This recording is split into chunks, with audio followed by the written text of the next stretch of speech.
Lorsqu'une grande figure du socialisme s'éteint, un peuple pleure son nom, parfois non sans mise en scène. Mais il en est une dont la mort a fait couler de chaudes larmes à travers tout le globe. Je vous le dis, c'était... Le gamin en or, ce n'était pas que le but du siècle et la cocaïne, c'était un symbole altermondialiste et révolutionnaire, issu d'un pays qu'on voit aujourd'hui plutôt comme un nid à libertariens racistes. Et pourtant, l'Argentine a l'une des histoires sociales les plus fournies du continent, et en voici quelques points en 3 minutes. Premièrement, c'est sans doute le pays d'Amérique où les idées anarchistes ont eu le plus d'impact. Fin 19e, de nombreux immigrés européens, français communards, espagnols, italiens, juifs, exilés ou fuyant l'emprisonnement accostent en Argentine et importent des idées libertaires de toute tendance. Et c'est même ici, en 96, que naît le courant anarcha-féministe, sous l'impulsion du journal La Voz des Mujeres de Virginia Bolten, sa devise « Ni Dieu, ni patron, ni mari ».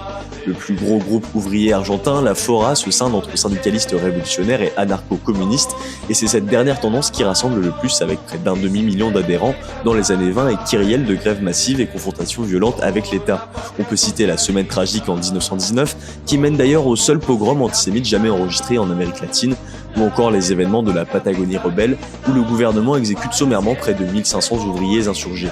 Et ce gouvernement autoritaire et antisocial, c'est évidemment un parti de centre-gauche qui le tient, l'Union civique radicale, et il faut attendre le krach boursier de 29 pour qu'il soit renversé par un premier coup d'État en 1930.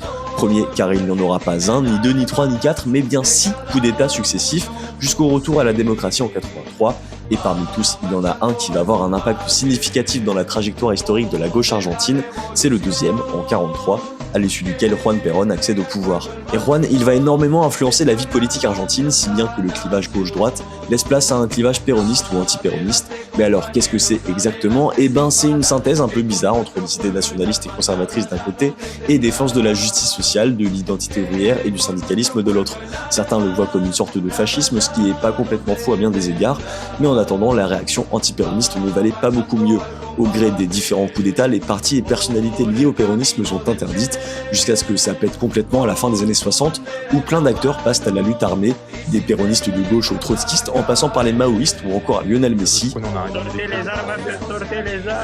Bon, et le point d'orgue de cette histoire déjà bien bordélique dont je vous ai épargné les détails, c'est la dernière junte militaire qui prend le pouvoir en 76 et qui mène une politique aujourd'hui qualifiée de génocidaire envers les militants et syndicalistes de gauche, avec l'aide d'anciens SS.